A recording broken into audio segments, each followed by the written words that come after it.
The Sarman eight Banaras, इसे बनारस आज के समय में वाराणसी कहा जाता है। बनारस में एक जगह है मडुआडीह, अब उसका नाम बदल करके बनारस कर दिया गया है। यानी जो पुराना बनारस था अब वो वाराणसी है, और उस बनारस की एक छोटी सी जगह मडुआडीह का नाम बनारस हो गया है। बनारस को काशी के नाम से भी जाना जाता है। तो इस हिसाब से अगर बनारस में रेलवे स्टेशनों की बात करें, जो मेन रेलवे स्टेशन है वो है वाराणसी कैंट। उसके ठीक 1-2 किलोमीटर आगे एक रेलवे स्टेशन है, उसका नाम है वाराणसी सिटी। और जो रेलवे स्टेशन पहले मडुआडीह के नाम से जाना जाता था, अब उसका नाम हो गया है बनारस। तो वहाँ पर बनारस रेलवे स्टेशन भी है, वाराणसी रेलवे स्टेशन भी है, वाराणसी कैंट और वाराणसी सिटी। और इंटरेस्टिंग बात है, उसी के 1 किलोमीटर आगे काशी भी है रेलवे स्टेशन। तो सब उसी के नाम हैं, लेकिन रेलवे स्टेशन अलग अलग हैं। कभी संयोग से टिकट बुक करना हो, कंफ्यूजन हो सकता है, खास करके बनारस और वाराणसी कैंट में।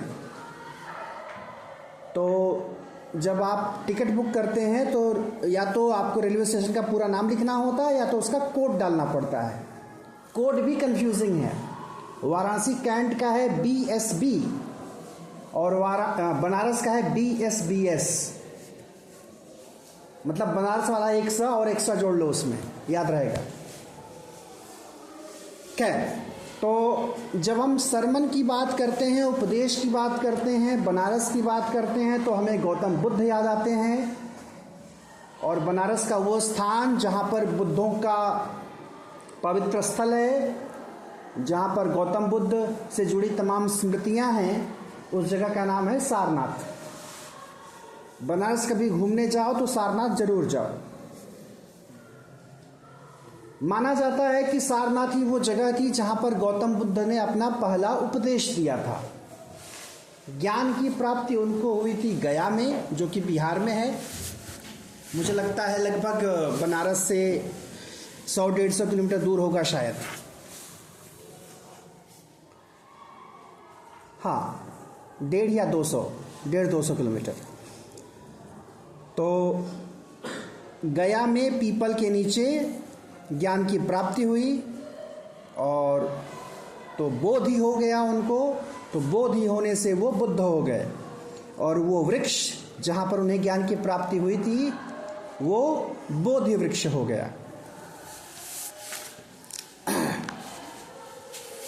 अब ये रहा बैकग्राउंड। अब आगे बढ़ते हैं। गौतम बुद्ध ब्रैकेट में देखो दिया है 563 BC 483 BC। BC मतलब बिफोर क्राइस्ट, यानी क्राइस्ट के आने से पहले, ईसा पूर्व, क्राइस्ट के जन्म से पहले, यानी ईसा मसीह के जन्म से पहले। कितने साल पहले? लगभग 563 साल पहले जो है गौतम बुद्ध यानी सिद्धार्थ के रूप में वो पैदा हुए थे। और 483 BC मतलब लगभग 80 साल तक जिए वो। 483 BC में ही अटेंड महापरिनिर्वाण। गौतम बुद्ध का जो प्रयाण हुआ था, जब उन्होंने धरती छोड़ी थी, उसके लिए टर्म आता है महापरिनिर्वाण। जब उन्होंने घर छोड़ा था उसे कहा जाता है महाअभिनिष्क्रमण। सबके लिए अलग अलग टर्म है। खैर, Gautam Buddha began life as a prince named Siddhartha Gautam. तो शुरुआत जिंदगी की एक राजकुमार की तरह हुई। नाम था सिद्धार्थ। गौतम नाम जुड़ गया उनके मौसी के नाम से, क्योंकि महामाया उनकी माँ थी। जन्म देने के बाद ही वो स्वर्ग सिधार गई, तो पालन पोषण किया था प्रजापति गौतमी ने, जो कि मौसी थी। तो वहाँ से गौतम नाम मिला। In northern India. तो नॉर्दर्न इंडिया में पैदा हुए, उत्तर भारत में सिद्धार्थ गौतम के नाम से ज़िंदगी की शुरुआत हुई। एक प्रिंस यानी राजकुमार थे। At 12 he was sent away for schooling in the Hindu sacred scriptures। तो जब 12 साल के थे तो उनको सनातन धर्म के तमाम जो धर्म ग्रंथ हैं उनकी पढ़ाई के लिए भेजा गया। 4 years later he returned home to marry a princess। 4 साल बाद वापस आए तो 12 4 16, यानी जब वो 16 के थे तभी उनकी शादी हो गई। जिस राजकुमारी से शादी हुई उसका नाम था यशोधरा। इतनी कम उम्र में शादी करने की वजह ये थी कि जब वो बच्चे थे तभी पिताजी से लोगों ने कह दिया था कि ये तो या तो प्रतापी सम्राट बनेगा या कोई बड़ा संत बनेगा। तो पिताजी को लगा जल्दी शादी कर दें, संत बनने की सारी गुंजाइश खत्म हो जाए, तो इसने शादी कर दिए। They had a son and lived for 10 years as befitted royalty. Interesting बात यह है, कम उम्र में शादी करने का फायदा देखो। 16 में शादी हुई, 10 साल तक शादीशुदा जिंदगी में रहे, यानी 10 साल बीत गया शादी का, तब उनकी उम्र हुई 26। आज के डेट में लोगों की शादी ही होती है 30 साल में, तो 26 के जब हुए 10 साल तक रहे साथ। At about the age of 25, the prince heretofore shielded from the sufferings of the world, while out hunting chanced upon a sick man, then an aged man, then a funeral procession, and finally a monk begging for alms। तो 25 साल तक दुनिया के कष्ट, दुनिया के दुख के बारे में उन्हें कुछ पता नहीं था। पिताजी ने पूरी व्यवस्था कर रखी थी कि बेटे को दुख के बारे में पता ही न चले, न दुख के बारे में पता चलेगा, न क्षोभ होगा, न मन दुखी होगा, न ये घर छोड़ेगा। लेकिन होनी को कुछ और मंजूर था। जब बाहर निकले हंटिंग के लिए तो क्या देखा, एक बीमार आदमी। तो पता चला जिंदगी में सब कोई कभी न कभी बीमार पड़ते ही हैं। तो उनका प्रश्न यही था, क्या मैं भी बीमार पड़ूंगा। एक एजेड मैन दिखा, बूढ़ा आदमी, कृशकाय, दुर्बल, कमजोर। तो फिर वही प्रश्न आया मन में, क्या मेरा शरीर भी इसकी तरह हो जाएगा। और जो बची खुची उम्मीद थी, एक फ्यूनरल प्रोसेशन देख लिया, एक लाश जाते हुए देख लिया, तो पता चला बीमार और बूढ़े ही नहीं होंगे। एक वक्त ऐसा आएगा जब 4 लोग अपने कंधे पर लेकर के जाएंगे, यानी दुनिया छोड़नी पड़ेगी। ये सब चीज जब पहली बार रियलाइज हुआ उनको, ही वॉज शॉक्ड। लगा कि बड़ा दुख है दुनिया में, बड़ी घबराहट मची भीतर कि क्या इससे बचने का कोई उपाय नहीं है। और संयोग से उसी समय उपाय भी दिख गया।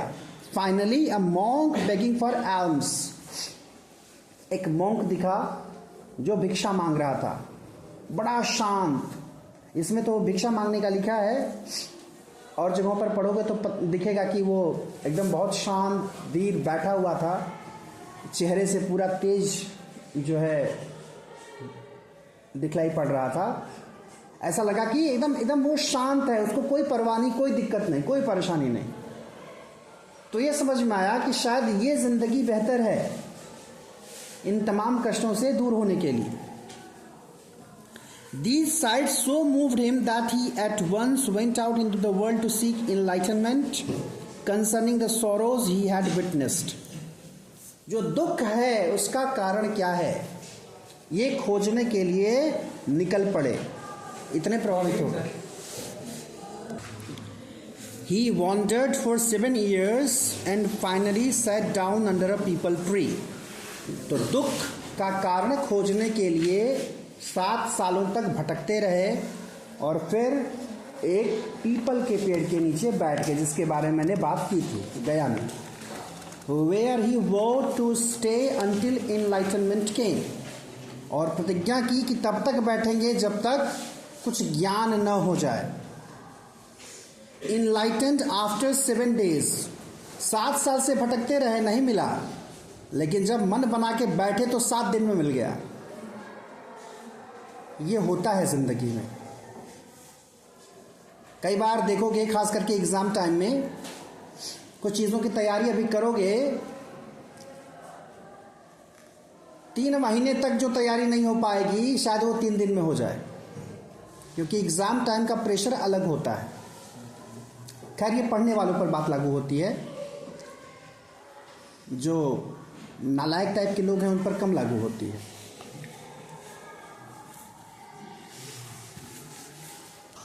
तो जब 7 दिन के बाद ज्ञान की प्राप्ति हो गई, तो उस पेड़ का नाम ही खुद स्वयं सिद्धार्थ ने, जो बुद्ध हुए बाद में, उन्होंने ही उस पेड़ का नाम रख दिया बोधि वृक्ष, ट्री ऑफ विजडम, यानी वह पेड़ जहां रह करके विजडम आया। Began to teach and to share his new understandings.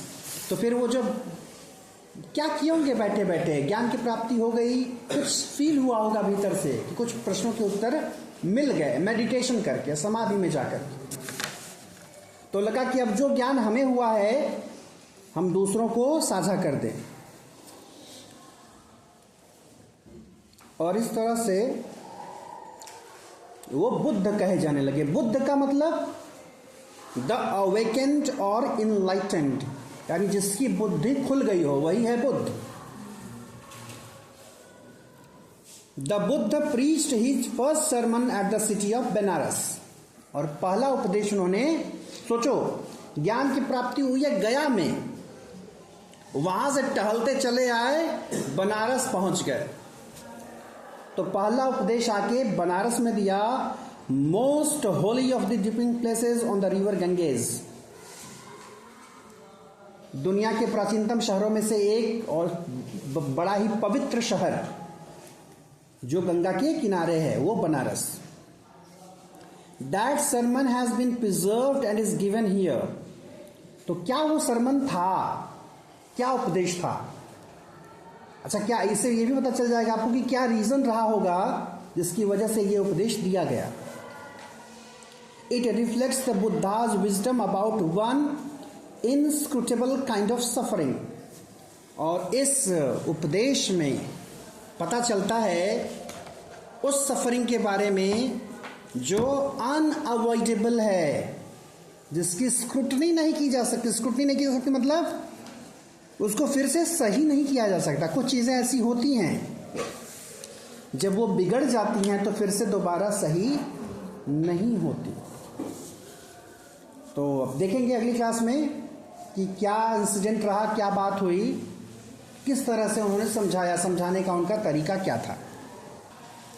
बड़े लोगों के बात करने का तरीका, समझाने का तरीका औरों से थोड़ा अलग होता है। अगर मैं गलत ना हूं तो शायद ये सुकरात से जुड़ी हुई बात है, या कोई और महान दार्शनिक रहे होंगे जिनके पास कोई गया, एक इंसान बोला मैं भगवान से साक्षात्कार करना चाहता हूं, मतलब भगवान से मिलना चाहता हूं, बातचीत करना चाहता हूं, कोई उपाय बताइए। बोले चलो, ले करके साथ में गए। उसको लगा कहीं जा रहे हैं, मिलवाने लग रहा है, साथ में गया। धीरे धीरे वो इंसान पहुंचा नदी के पास। नदी में थोड़ा भीतर ऊपर आया, कुछ दूर बोला आओ, वो भी आया। बोला डुबकी लगाओ, तो उसको लगा कि कुछ तरीका होगा। डुबकी लगाया, बस ऊपर से पकड़ के दबा दिए। तो उसको लगा शुरू में कि कुछ होगी विधि, लेकिन कुछ देर वेट किया, 2-4 सेकेंड, 10 सेकेंड, लेकिन फिर लगा कि अरे बाप रे, तो लग रहा है मारने वाला है मुझे।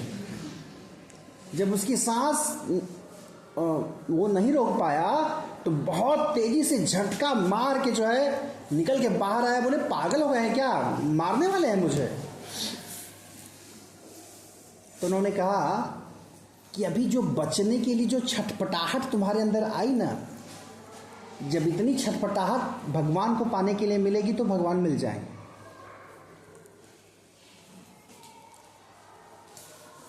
तो ये तरीका रहा।